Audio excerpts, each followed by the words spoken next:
Prime Minister Shinzo Abe announced a 20.2 trillion yen stimulus package and an inflation target of 2%. His bold words, will they have a lasting impact on the yen weakening? Well, I think that the stimulus package that was announced over the weekend had already been disclosed to the market before, so it's a validation of something that we know. But I think the important thing is that the government has executed so far on 100% of everything that it said it would do, which is a good thing. And I think also that more importantly, if you read an article in the Nikkei last week, interview with Abe, he was making what I thought were incredibly forceful statements about how this is not a period where Japan can afford to be complacent anymore. It's lost too much of its competitive edge due to the weak yen, and he said that's just got to change. Sorry, the strong yen. So I think the yen will continue to weaken, yes.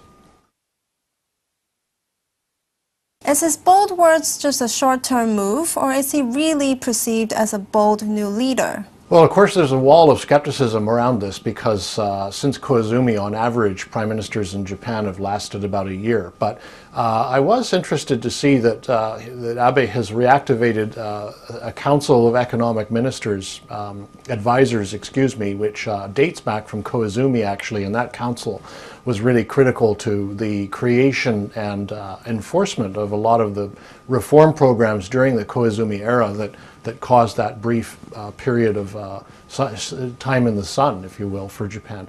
So I think that bringing back this entity of people from both the public and the private sector and making it a very, very big part of policy creation and implementation is an important move. And I think also obviously within the BOJ we're seeing a reaction as well, now targeting 2%, which they vociferously opposed before. So I think it's very justified to say that things are changing in Japan. So do you think the yen is going to hit new lows? Yes, we do, but I really can't tell you a number. I do think that the skeptics are right that an economy this moribund, where people have become so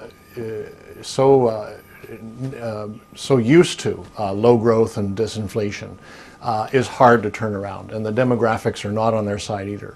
So I think that right now there's still a positive wind that will cause the yen to weaken, but if we don't eventually see this show up in numbers, a few months down the road, then I think the skeptics will start to get the upper hand again, and that just remains to be seen.